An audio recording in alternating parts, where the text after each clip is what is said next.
மக்களே தன்னோட கணவர் கிட்ட ஹனிமூன் போகணும் அப்படின்னு கட்டாயம் பண்ணி அவர் அவ்வளவு வற்புறுத்தி ஹனிமூன் போயிருக்காங்க மேகாலயாக்கு. அவங்க ஹஸ்பண்டும் மத்த ஹஸ்பண்ட் மாதிரி ஹனிமூன் போகணும்னு ஒய்ஃப் ஆசைப்படுறா, ஒய்ஃப் ஆசையை நிறைவேற்றணும் அப்படின்றதுக்காக நம்பி ஒரு பாசத்துல ஹனிமூன் வராருங்க. ஹனிமூன் போகும்போது பாத்தீங்கன்னா அந்த மேகாலயால வச்சு பிளான் பண்ணி 4 கூலி படையாட்களை வச்சு இவரை மர்டர் பண்ணிருக்காங்க. கேட்கும் போது ரொம்ப ஷாக்கா இருக்குங்க. அது எப்படிங்க கல்யாணம் பண்ணி இப்பதான் அதுக்கு ஹனிமூன் போறாங்க, கூலி படைகளை வச்சு கொலை பண்ற அளவுக்கு அந்த ஆண் என்ன பண்ணிட்டாரு அப்படின்ற சந்தேகம் தானே வருது உங்களுக்கு. கண்டிப்பா இந்த வீடியோ ஃபுல்லா பாருங்க, உங்களுக்கு எல்லாமே புரியும். இவங்களுக்கு பாத்தீங்கன்னா மே 11 அப்பதாங்க திருமணம் நடந்திருக்கு. திருமணம் பாத்தீங்கன்னா அவ்வளவு ஒரு கிராண்ட் வெட்டிங்கா நடந்திருக்கு. ஏன்னா மாப்பிள்ள பாத்தீங்கன்னா பிசினஸ் மேன், அதே மாதிரி பொண்ணோட அப்பாவும் பாத்தீங்கன்னா பிசினஸ் மேன். 2 பேருமே பினான்சியலி எந்த ஒரு குறையுமே இல்லை. திருமணம் பாத்தீங்கன்னா அவ்வளவு பிரம்மாண்டமா நடக்குது. திருமணம் முடிச்சோடனே மே 20 ஹனிமூன் போகணும் அப்படின்னு சொல்லி கிளம்புறாங்க. ஹனிமூனுக்கு மேகாலயாக்கு ரீச் ஆயிட்டாங்க. அப்படி ரீச் ஆயிட்டக்கு அப்புறம் சரி ட்ரெக்கிங் எல்லாம் போலாம் அப்படின்னு சொல்லிட்டு பிளான் பண்றாங்க. பிளான் பண்ணி அங்க கைடு இருப்பாங்கல்ல, அந்த கைடையும் கூப்பிட்டு இண்டிவிஜுவலா 2 பேரும் போயிட்டு வரதுக்கு தனியா ஸ்கூட்டர் எடுத்துட்டு ட்ரெக்கிங் போறாங்க. அப்படி ட்ரெக்கிங் போகும்போது அந்த பெண் என்ன பண்றாங்கன்னா கூட வந்த கைட இதுக்கப்புறம் நாங்களே போய்க்கிறோம், எனக்கு டயர்டா இருக்கு, நீங்க போங்க, எங்களுக்கு பிரைவசி வேணும் அப்படின்னு சொல்றாங்க. அந்த கைடு நினைக்கிறாங்க புதுசா திருமணமானவங்க பிரைவசி எதிர்பார்க்கறாங்க போல அப்படின்னு விட்டுட்டு போறாங்க. ஆனா அந்த பெண் என்ன பண்ணிருக்காங்கன்னு பாத்தீங்கன்னா மத்திய பிரதேஷ்ல இருந்து 2 கூலி படையாட்களை காசு கொடுத்து வர வைக்கிறாங்க. 20 லட்சம் கிட்ட அவங்க பே பண்ணிருக்காங்க. அது மட்டும் இல்லாம 2 கூலி படையாட்கள் அங்கேயே இருக்கிறாங்க. மொத்தம் 4 பேரை வச்சு இவங்க ட்ரெக்கிங் போன இடத்துல பக்கத்துல ஃபால்ஸ் இருக்கு, அந்த ஃபால்ஸ் கிட்ட பிளான் பண்ணி அவரோட கணவரை கத்திய வச்சு மண்டையில கிண்டையில எல்லா இடத்துலயுமே அடிப்பட்டு இன்ஜுரி ஆகி அவரை பிடிச்சி ஃபால்ஸ்ல தள்ளி விட்டு இருக்காங்க. எப்படின்னா இது ஒரு விபத்து மாதிரி அவங்க மாத்தணும்ன்றதுக்காக எவ்வளவு ஒரு கேவலமான விஷயத்த பண்ணிருக்காங்க. எவ்வளத்தையும் பண்ணிட்டு இந்த பெண்ணை ஆளை காணும். பேரண்ட்ஸுக்கு குடும்பத்துல ஒண்ணுமே புரியல. ஏன்னா ஹனிமூன் போயிருக்காங்க அப்படின்னும் போது கண்டிப்பா பிரைவசிக்காக விட்டுருவாங்க. இருந்தாலும் கால் பண்ணிட்டே இருந்திருக்காங்க. 2 பேரோட போனுமே சுவிட்ச் ஆஃப்.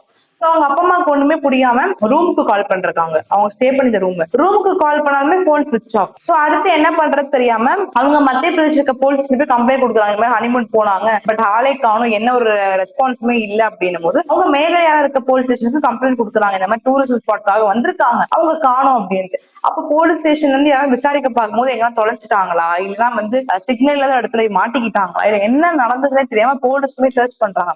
போகும்போது அந்த ட்ரெக்கிங் பக்கத்துல அந்த ஸ்கூட்டி பாக்குறாங்க. ஸ்கூட்டி பக்கத்துல இருந்து கொஞ்சம் மேல போகும்பொழுது பார்க்கும்போது அவரோட பொணம் இருக்கு. யாரு புதுசா திருமணமானவரோட பொணம். இதை பார்த்து அவங்களுக்கு ஒண்ணுமே புரியல. அப்புறம் அந்த பெண் எங்க அப்படின்னு சொல்லிட்டு ஒரு டீமா தேடுறாங்க போலீஸ்லாம். பார்த்தா அந்த பெண் உத்தரப்பிரதேஷ்ல இருக்காங்க. சரி போலீஸ் போய் அங்க இன்வெஸ்டிகேட் பண்ணும்போது அந்த பெண் சொல்றாங்க, நான் எப்படி இங்க வந்து எனக்கே தெரியல, என்னை யாரோ வந்து அடிச்சு கொண்டு வந்து உத்தரப்பிரதேஷ்ல போட்டாங்க, நகைக்காக அவரை அடிச்சுட்டாங்க, எனக்கு என்ன பண்றது தெரியல அப்படின்ட்டாங்க. சரி உண்மையா இருக்குமோ அப்படின்னு சொல்லிட்டு போலீஸுமே ஒரு சஸ்பெக்ட்ல யோசிச்சாங்க. ஆனா இன்வெஸ்டிகேஷன் பண்ணும் போது தெரிய வந்தது என்னன்னா இந்த பெண் ஆல்ரெடி ஒருத்தவங்களை லவ் பண்ணிட்டு இருந்திருக்காங்க. அதுவும் வயதுல 5 வயசு குறைவா இருக்கிறவங்கள. இந்த பெண்ணோட அப்பா ஒரு பெரிய பிசினஸ் மேன் சொன்னேன்லங்க, அந்த அப்பாவோட வேலை செய்யற ஒரு கூலி ஆளுன்னு கூட சொல்லலாம், ஒரு எம்ப்ளாயா வேலை பார்த்துட்டு இருக்காரு. இவருக்கும் இந்த பெண்ணுக்கும் ரொம்ப வருஷமா காதல் இருந்திருக்கு. ஆனா வீட்டுல சொல்ல பயம். ஏன்னா இவரோட ஸ்டேட்டஸ் தான் இந்த பையன் வீக்கா இருக்கான்றதுனால சொல்ல முடியாதுன்றதுனால வலுக்கட்டாயமா திருமணம் பண்ணதாகவும், திருமணம் முடிச்சதுக்கு அப்புறம் இவங்க 2 பேரும் பிளான் பண்ணிக்கிறாங்க, நீ உன் ஹஸ்பண்ட சாவடிச்சிரு,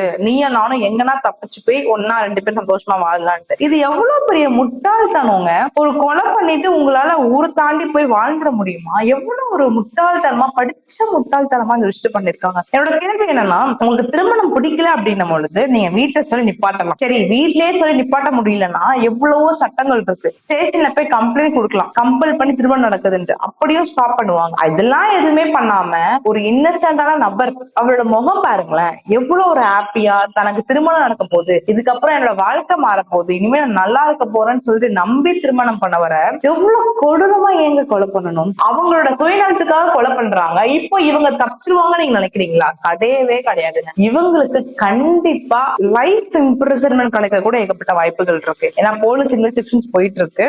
இன்வெஸ்டிகேஷன் தெரிய வந்துருச்சு அவங்க மனைவி மட்டும் இல்லாம அவங்களோட கள்ளக்காதலனும் கூட சேர்ந்து வேலை பண்ணிருக்காங்கன்ற விஷயம் தெரிய வந்துருச்சு. முடிஞ்சிருச்சு. இதுக்கப்புறம் பாக்குறீங்கன்னும் போது இம்ப்ரிசன் ஃபார் லைஃப் கிடைக்க ஏகப்பட்ட வாய்ப்புகள் இருக்கு. அது மட்டும் இல்லாம இவங்க மேல பிஎன்எஸ் ஆக்ட் செக்ஷன் 103 இருக்கட்டும், 61 இருக்கட்டும், 49 இருக்கட்டும், ஏன் இன்னும் நிறைய செக்ஷன் கீழயும் பாத்தீங்கன்னா இவங்க மேல கேஸ் ரெஜிஸ்டர் ஆகிறதுக்கு ஏகப்பட்ட வாய்ப்புகள் இருக்கு. இதனால இவங்க கண்டிப்பா தண்டனை அனுபவிப்பாங்க. இவங்க கடைசியா பாத்தீங்கன்னா திருமணம் பண்ண கூடயும் வாழ முடியாம போயிடுச்சு, கொலை பண்ணி சாவடிச்சுட்டாங்க. காதலோட வாழலாம் அப்படின்னு முயற்சி பண்ணும்போது அதுவும் போயிடுச்சு. ஏன்னா இதுக்கப்புறம் 2 பேரும் சிறையில தான் இருக்க போறாங்க, அதுவும் போயிடுச்சு. இது எதுக்கெல்லாம் மெயின் காரணம் என்னங்க, தனக்கு பிடிக்கலன்றத முன்னாடியே சொல்லி இருந்தானா இன்னைக்கு ஒருத்தரோட உயிர் போயிருக்காது. இவங்க 2 பேரும் சிறை தண்டனை அனுபவிச்சிருக்க மாட்டாங்க. சோ இந்த விஷயத்துல ஒரு ஹனிமூனுக்கு கூட்டிட்டு போய் மர்டர் பண்றாங்கன்னா இவங்க எல்லாம் ஒரு மனுஷங்களா இருக்கிறதுக்கு வாய்ப்பே கிடையாதுங்க என்னை பொறுத்த வரைக்கும். நீங்க என்ன நினைக்கிறீங்கன்றத கண்டிப்பா கமெண்ட்ஸ் சொல்லுங்க. தென் இந்த மாதிரி நிறைய தெரிஞ்சுக்க நம்ம பேஜை சப்ஸ்கிரைப் பண்ண மறந்துடாதீங்க. தேங்க்யூ.